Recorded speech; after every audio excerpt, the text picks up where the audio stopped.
درود، چطورگانید؟ منم آژی دهاک در پادکست آژی تاک همراه شما این جمله رو به خدا حفظ نکردم هنوز.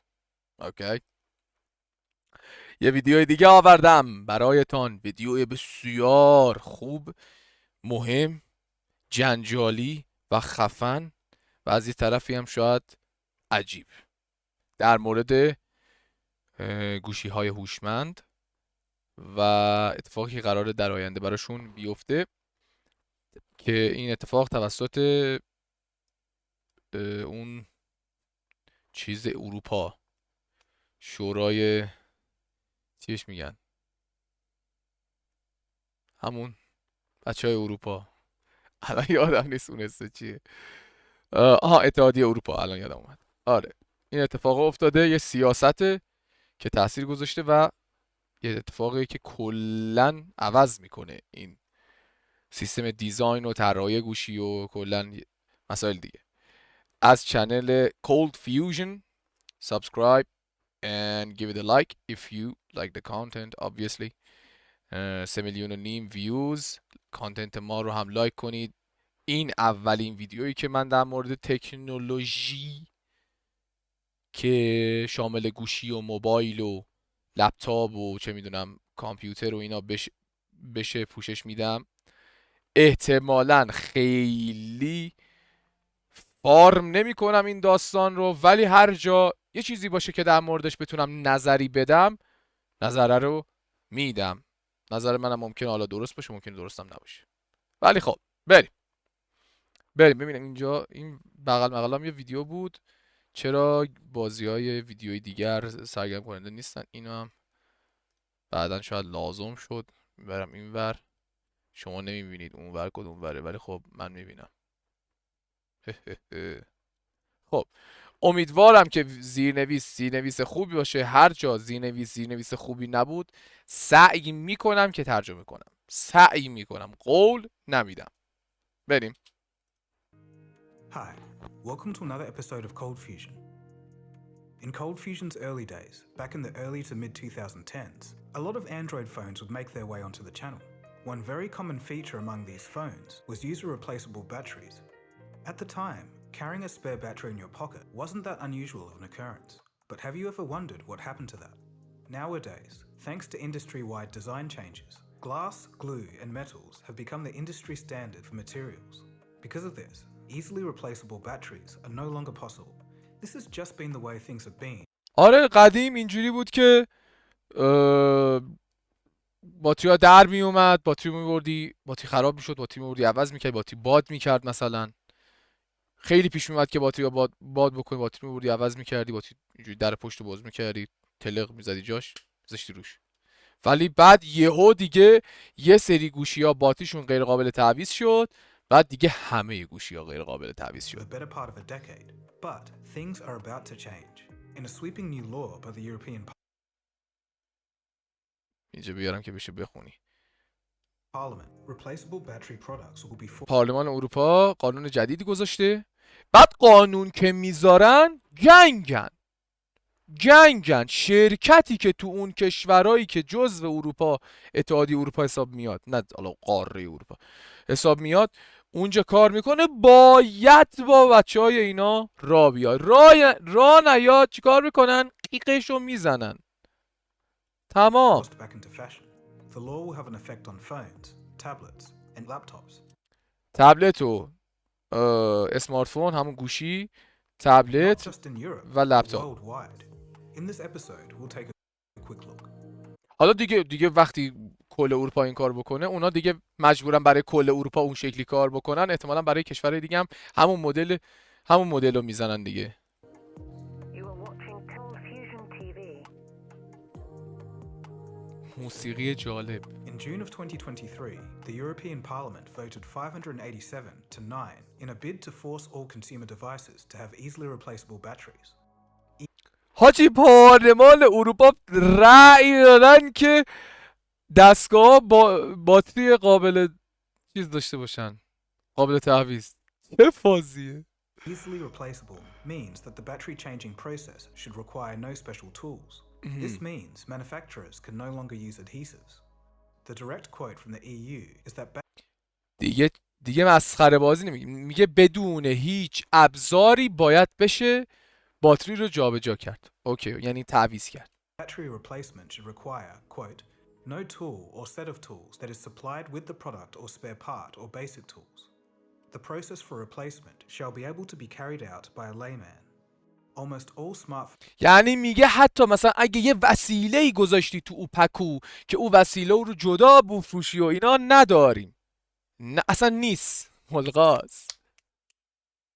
today are designed like a glass sandwich. This was the design that was settled upon as the smartphone market matured. The glass sandwich method of construction is sleek and thin, but relies on an extensive use of adhesives. This law would mean that the very fundamentals of how companies design phones will need to change. 100% در دیزاین. اصلا اصلی ترین اتفاقی که میفته دیزاینه. اصلی ترین اتفاقی که این روش تاثیر میذاره دیزاین این عوض میشه. Figure out a new way to build the same phones without adhesives. Manufacturers from Apple to Google to Samsung will be affected. Foldable phones will face a huge challenge when trying to comply with these laws, so we'll have to wait and see on that front. So how does the law in the EU possibly affect the rest of the world? Well, it's likely that phone manufacturers aren't going to design a specific phone for the EU. دقیقاً. Reason being, it's expensive, so it's going to eat into their profits. دقیقاً. Apple, for example, is unlikely to design a European iPhone with a replaceable battery and another iPhone with a sealed battery for other 100%. اصلاً به صرفه نیست. This EU law will have a rippling consequence across the world. دقیقاً. But it goes further. The law also affects tablets, laptops, EVs, e-bikes, and basically anything with a recharge. هر چیزی که یه چیزی داره که باتریشو میشه شارژ کرد. In July of 2023, the law was approved by the European Council and will come into effect in 2027. در سال 2027 اجرایی خواهد شد. This gives over 3 years for manufacturers to get their act together. This will be an especially big change for Apple, who have never featured removable batteries since the very first اپل از همون اول باتریش قابل جدا کردن نبوده. iPhone. 100% کلا دیزاین رو ملغا میکنه. Samsung stopped featuring removable batteries on their flagships back in 2014. So many people 2014 دیگه پرچمدارش چیز شده. much harder to achieve. But right to repair advocate Louis Rossman argues some good points. So I'm old enough to remember when this was not a repair, but maintenance.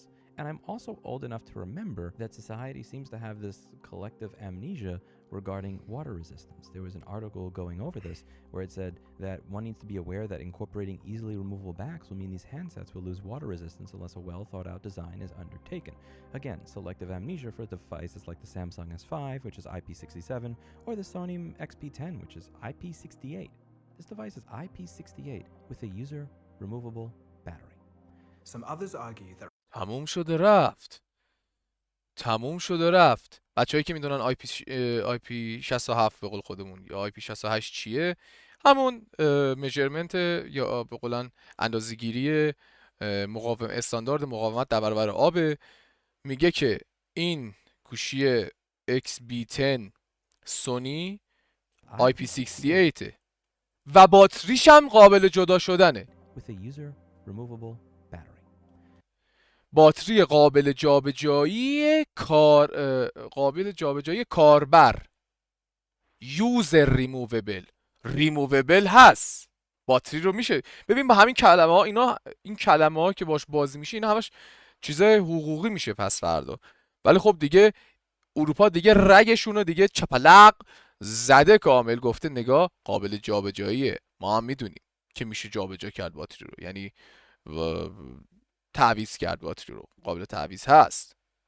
ولی یوزر کاربر استفاده کننده بدون هیچ ابزاری، نمیدونم مسخره بازی که میخوای بذاری تو باکس، اصلا هیچی بدون هیچ ابزاری باید بشه درش بیاری. خلاص تمام. some others argue that removable batteries will make smartphones bulky and less premium, but the LG G5 proved that it was possible to make a phone thin, premium and تمام شد رفت. میگفتن آره اگه از اونا بزنیم گوشی یغور میشه، اینجوری گنده میشه به جایی که مثلا اینجوری باشه. اینا G5 اون زمان این شکلی بود. Right to Repair campaign's coordinator, Christina Ganapi, calls the ruling, quote, a big success for Right to Repair.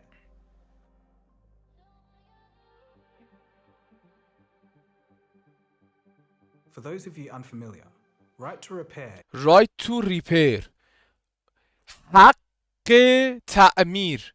میگه اینا این کارو که دارن میکنن، دارن آزادی، یک حقی رو از شما میگیرن که شما نمیتونی اون دستگاهی که براش مثلا $700 $500 $300 یورو، حالا اونجا 800 یورو 1000 یورو هزینه کردی، اجازه این که تو خود توانایی داشته باشی اینو عوضش بکنی، اینو دارن از تو میگیرن. دستخوش. بعد اینجا نفر استوری میذاره میگیرنش. زنده باد، زنده باد، ریسپکت، ریسپکت داداش، پشمام. is a movement that calls for consumer goods to be easily repairable. We've all seen the trend. When your TV or phone is broken, it's more common for people to just buy a new one instead of دقیقا repairing it. این بلا رو بچهای اون چیزا سر تو در آوردن که تو نتونی. آقا شاید اصلا تو نخوای، تو نمیتونی، اصلا شاید اصلا نخوای، داشت بتونی که یه دونه دستگاه جدید بخری، ولی اصلا نخوای این کارو بکنی. اینا این بلا رو سر تو آوردن که تو احتمال اینکه بری دوباره یه محصول دیگه بخری بره بالا. This is due to the components becoming more complex and integrated over time. But some companies are straight up anti-consumer. In ضد مصرف کننده است رفتارشون. this context, Apple is the biggest culprit. If you own a later اونایی که این همه بمال اپلن، اینو چی میگی؟ حق تعمیر رو از تو میگیره. حق تعمیر رو از تو میگیره. اینو من دارم نمیگم ها. خب اینو من دارم نمیگم. این حضرت با 5 میلیون سابسکرایبر یه عمر در زمینه چه میدونم تکنولوژی و بیزنس و ساینس و علم و کلا اینا ویدیو میذاره. اینا چقدر ویدیو گذاشته؟ 479 تا ویدیو داره. من دارم نمیگم. باز برید اونجای reason اپل. being, it's expensive, so it's going to eat into their profit. خیلی چیزای اپل خوبه، ولی خب اینو چی میگی؟ دارن فارمت میکنن. عملا با این قضیه دارن فارمت میکنن. اوکی، خیلی الان همه کمپانی‌های اندروید هم همین کارو دارن میکنن، ولی به خاطر اینکه اپل این کارو کرد و دیدن اوکیه، اونا هم این کارو کردن. پیشرو این قضیه اپل بود. For example, is کجا unlikely رفتی؟ things کجا رفتی؟ later model iPhone over time. اوکی. But some companies are straight up anti-consumer. In this context, Apple is the biggest culprit. If you own a later model iPhone and the screen breaks, and you go to replace it with a perfectly good screen from the same model, Apple will disable some features and warn you that it's not genuine. The same goes for چه بازیه؟ چه بازیه؟ replacing the battery or camera. And even if they are genuine parts but don't have the same serial number, things don't work as they should. And even if The fuck؟ The fuck؟ حالا یه عده میخوان بیاد بگن که آره این بلاد امنیت اینقدر خبانه که برای امنیت جنس قاچاق و فیک و از بین ببرن، نمیدونم چیز اشغال بهت نندازن، یا اگه فیک بود بفهمی. احمق گاو میگه اگه قطعه اصل خود آیفون خود اپل بندازی روش باز کار نمیکنه اگه سریالش یکی نباشه. The fuck؟ are genuine parts but don't have the same serial number, things don't work as they should. This wasn't the case for حاجی عملا آنتی کانسومره. چی داری میگی؟ عملا ضد مصرف کننده داره کار میکنه. Apple products. It's an effort to make their users send their devices only to Apple. فقط بفرستی به اپل. ای قرمسا، ای قرمسا. ببین من واقعا برای مرحوم استیو جابز احترام زیادی قائلم از لحاظ اون ذهن ایده پردازش. خب اوکی اوکی، در همین حد دیگه هیچ وابستگی به آیفون و اپل و نمیدونم این زهر مارا و مک و این چیزا ندارم. خب خب هر کی هم میخواد هر فازی بزنی داداش، ویندوز از مک بهتره. هر کسا سلام، من همینجا اینو میگم، بیان اصلا فوش بدید، ویندوز از مک بهتره. حالا بعضیا ممکنه بیان بگن لینوکس از ویندوز بهتره، اوکی ما با اونا بحث داریم، ولی با شما اصلا گو، اصلا fucking go bro، fucking go، رهایم کن. ایلان ماسک هم گفت دیگه، ایلان ماسک گفت که چیز اپل خیلی قرم دنگه. چرا؟ چون نمیذاره ویندوز نصب کنی رو دستگاهش. چه فازیه کاکو؟ من میخوام، آقا من پول دستگاه نمیخوام، اون کلمات یهو میاد، یهو اشتباهی میاد، حواسم هست. دستگاه گوه تو رو من خریدم، پولشو دادم هرومی، مال منه دیگه، بعد تو من نمیذاری من مثلا ویندوز نصب کنم روی. چه فازیه؟ چه فازیه؟ هژمونی میخوای داداش، نظام بلیف چی باید بگم، کمونیستیه داداش، ایدئولوژی حتما باید حفظ بشه، پرستیژ اپل، اون آرمان های اپل باید حفظ بشه، از خدا اومده، آرمان از جیزس اومده، رهایم کنید، واکین رهایم کنید برو. عجب ویدیویی، عجب نکاتی رو دست گذاشت روش، خیلی حال کردم. So an Ashma. exorbitant fee can be extracted from consumers. Further to this, Apple. So an exorbitant fee can be آها که فقط بفرستی به خودش که باز ازت فی بگیرن، ازت پیل بگیرن. فاکین پول بیچ، فاکین پول. extracted from consumers. Further to this, Apple does not supply diagnostic software, and they've even raided repair shops for having a large stock of genuine repair parts.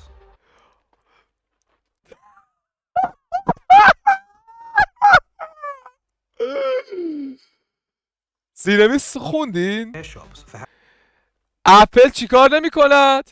Apple does not supply diagnostic software, نرم افزار ایبیابی ارائه نمی دهد. این یه دونه. خب and they've even raided repair shops for خدا شاهده، بذار همین وسط که دارم داد و بیداد میکنم اینو ببین، این آشغال رو میبینی؟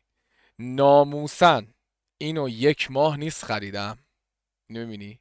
نوه 200,000 تومن. خب همین الان اسپیسش کار نمیکنه. در مورد چی صحبت میکنی؟ همین الان اسپیسش آلردی کار نمیکنه. من دیگه هیچ سخنی ندارم، من دیگه هیچی نمیگم داداش. یعنی ببین، دیدی بذار ببینم، یه لحظه آجی نگاه کردم فکر کردم ایش هم اون چیزش پاک شده، بعد دیدم نه از این چسب پلاستیک و ایناست، نه این هیچیش نمیشه. نگاه اینو ببینیم.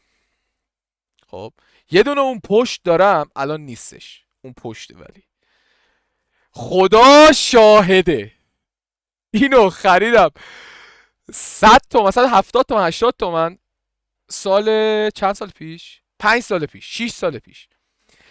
انقدر با مشت کوبیدم روش که دیگه خودم میگفتم حاجی چرا نمیشکنه، از کار نمیفته حالا هیچ، از کار نمیفته حالا هیچ، اوکی چرا نمیشکنه، چرا خورد نمیشه دیگه. بدبخت و انقدر زدم آخر مثلا شیفت و کنت، ببین با اینجا با ساعت اینجوری یا تق میزدم روش، بعد کنترل و شیفت و اینترش دیگه کار نکرد دیگه.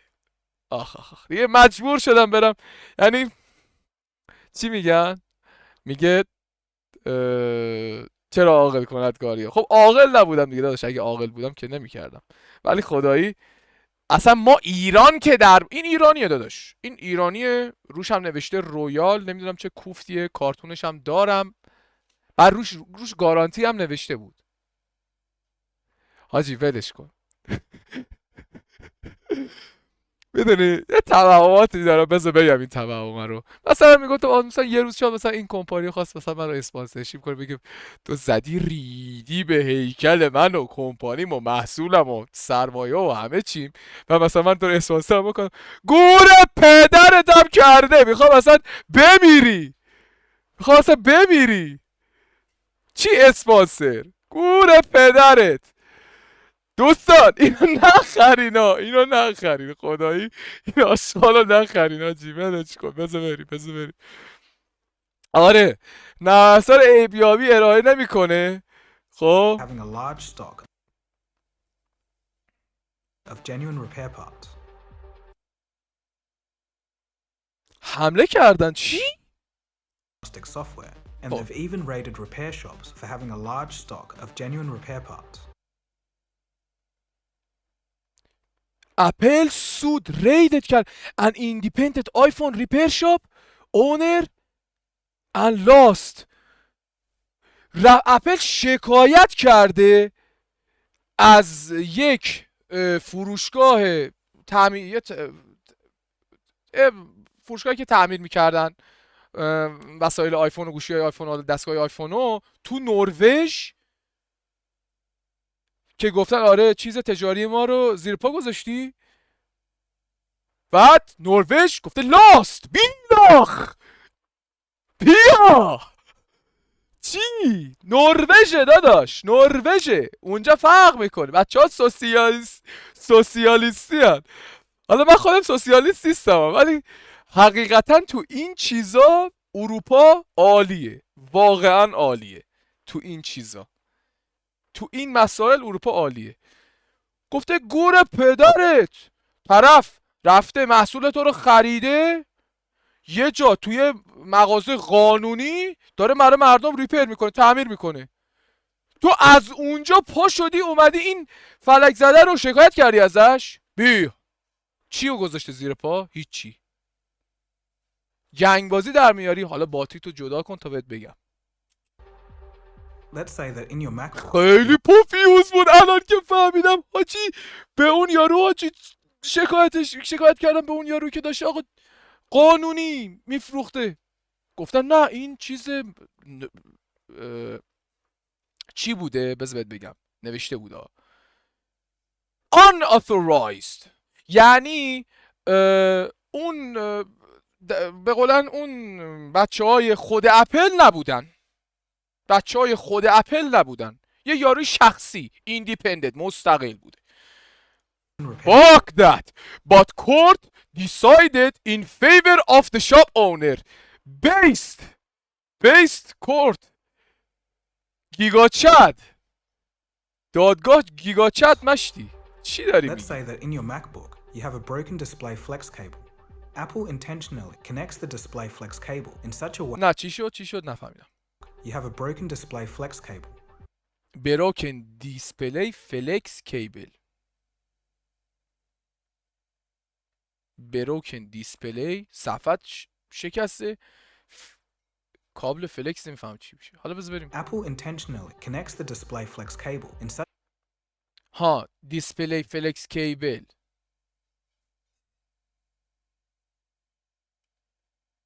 you have a broken display flex cable. بروکن دیسپلی فلکس کیبل یه چیزیه که باعث به قولن انعطاف صفحه نمایش میشه.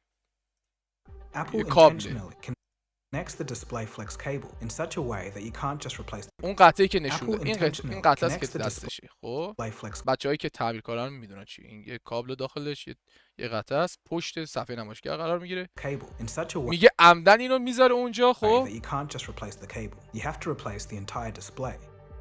میگه اونو عمدن گذاشته اونجا که فقط نمیتونی کابل رو جابجا کنی، جایگزین کنی، باید کل صفحه نمایش رو جایگزین کنی.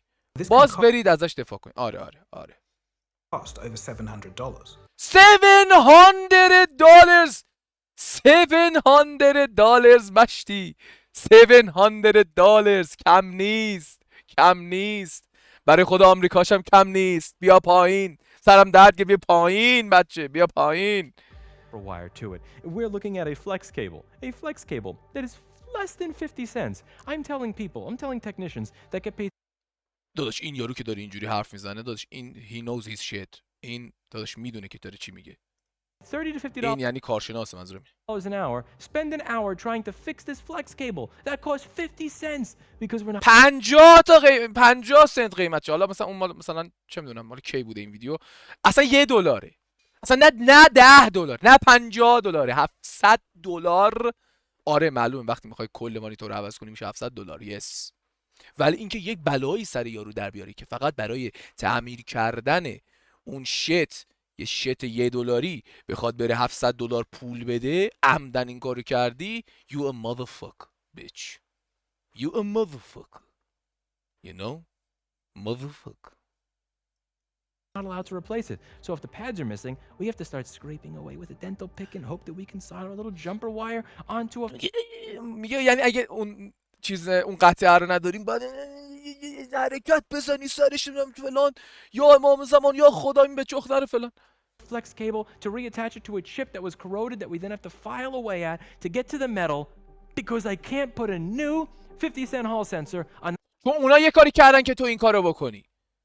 آره چون اونا یه بلای سرت آوردن که این کارو بکنی که یه چیز 50 سنتی رو نتونی جایگزین کنی، بعد بری $700 براش پول بدی. حاجی عملاً نقدن پردتوری حاجی، شکارچیه، شکارت دارن میکنن. book because if I do, it won't work. I understand the argument for Apple wanting safer repairs, but should this mean that even a qualified external repair technician should be blocked from helping people with... آفرین عجب حرفی زد. گفت آقا اوکی میخواد آقا ریپیر اون تعمیرش خیلی جمع و جورتر و درست و قولا سیفتر انجام بشه. خب تو حتی رفتی به کسی که داشته چیز میفروخته به صورت مستقل از اون شکایت کردی، تو نمیذاری حتی اونم کار بکنی. پس تو دردت اون نیست، دردت یه چیز دیگه است. آبو بریز اونجا که میسوزه. their damaged devices. Of course, Apple isn't the only company that does this. Of course. ولی این قرمدنگ اولی که میره بقیه هم میگن حالا که اون داره میکنه هیچ کی چی نمیگه، ما هم میکنیم. Of course آره، فقط اپل نیست، ولی اپل همیشه اولین کارا رو انجام میده. کلا پیشرو این تکنولوژی و این کارا، کلا همه این سیاست‌ها و همه چی تکنولوژی توی موبایل توی این چیزا، پیشرو یه سری از چیزا همیشه اپله و بقیه به اون نگاه میکنن. But for the context of this story, they're the most relevant. میگه برای این داستان اونا what's the مرتبط ترینن، intention of این this داستان law? خیلی به اونا بیشتر ربط داره. The این new چی law بود؟ What is the intention of this law؟ نیتشون از گذاشتن این قانون حق تعمیر چیه؟ So what's the intention of this law? The new law isn't for consumers as much as it is to protect the environment. برای حفظ محیط زیسته؟ ناموسا؟ Today, when a phone's battery dwindles after a few years, it's much امروز زمانی که یک easier for the common user to... Today, when a phone's battery dwindles after a few years, it's وقتی عمرش بعد چند سال کاهش می‌یابد، much easier for the common user to just buy a new one instead of repairing it. اوکی. Over 50 million annual tons of e-waste is generated this way. ای-ویست میشه چیزای الکترونیکی. آها میگه این اتفاقی که ریپیر نمیکنن باعث میشه که آشغال الکترونیکی بیشتری بره تو محیط زیست. یو. The European Parliament is making sure that the environmental impacts of batteries is considered. They're aiming to create a circular اثرات بد باتریا روی محیط زیست کمتر بشه. اوکی. economy for batteries. This means that in a product life cycle, as little as possible of the battery's raw materials should be wasted. Here are some rules covered by the law pertaining to replaceable batteries. Phone manufacturers will need to collect 63% of portable batteries that would normally go into landfill by the end of 2027. واو. Lithium recovery from waste batteries will need to be at 50% by 2027. Yo. And EV batteries will need to be made of certain percentages of recyclable content. Initially, 16% cobalt, 85% lead, 6% lithium, and 6% nickel. All batteries should have a recycling efficiency target of 50% by 2025. 50% قابل بازیافت باشن. پشما. Sounds fine, but the first point seems difficult. Getting consumers to responsibly give their older phone batteries back to the manufacturer will be tricky to enforce. We'll have to see. باید ببینیم چی میشه. ولی اگه قانون بشه دیگه قانونه باشی. It's a law. It's a law. یه کاری باید بکنن. باید یه سیاستی بزنن که شما باتی تو برگردی مثل انسان بدی بهشون میگه آبی باتی من بگیر. خب وقتی این اتفاق میفته خب 100% یه سرمایه دوباره برمیگرده به اونا. مثلا چه میدونم اگه مثلا یه گوشی مثلا $1000 دیگه 100% حداقل، یعنی 100% که میگم یعنی مطمئناً دیگه باتریش $70 هست دیگه. بذار ببینم این نسبتی که گفتم درسته. What is ratio of battery cost to phone cost.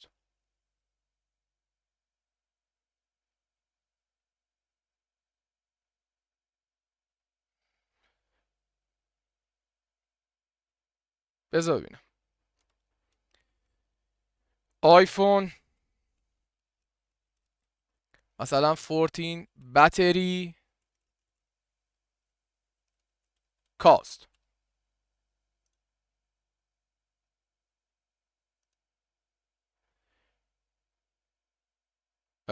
Does an iPhone battery cost?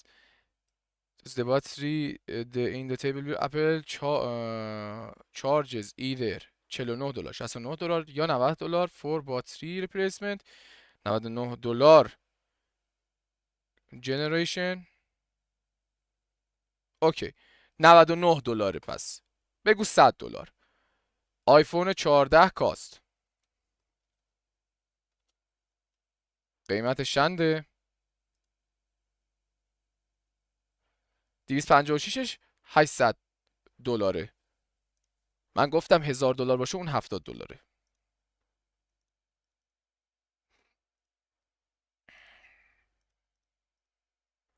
ای بابا 12% قیمت 12% قیمتش باتریشه. خب این سرمایه وقتی برمیگرده اونا باز یه خاکی تو سر خودشون میتونن بگیرن دیگه. اوکی بریم. So it's unlikely that there's یعنی going میخوام بگم که خیلی دور از ذهن نیستا. سخت خواهد بود 100%، ولی خیلی دور از ذهن نیست.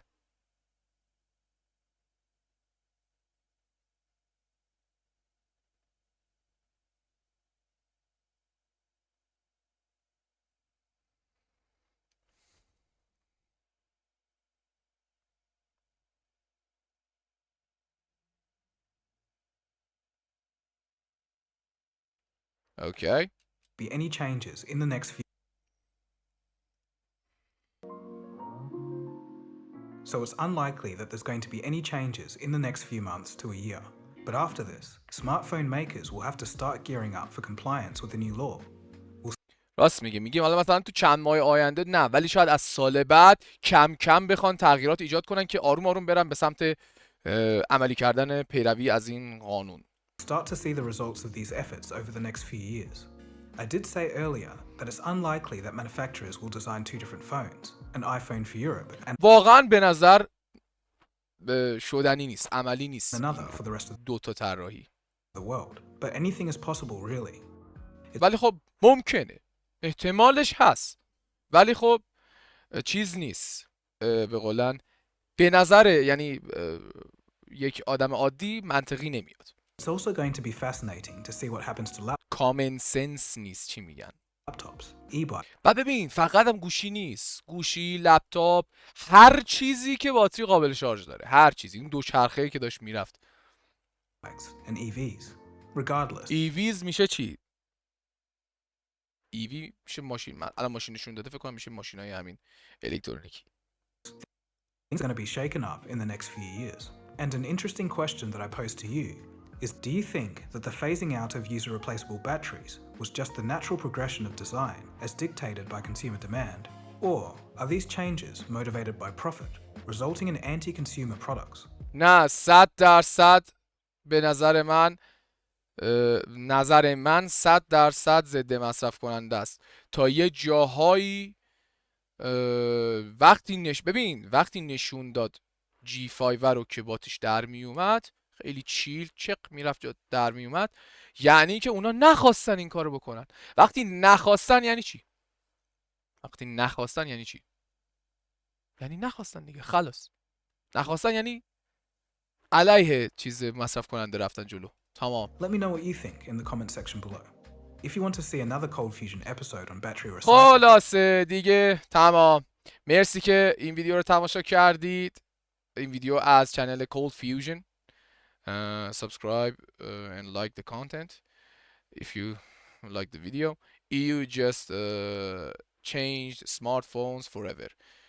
اتحادیه اروپا برای همیشه گوشی‌های هوشمند را تغییر داد. واقعا عجب حرکتی زده. دست خوش.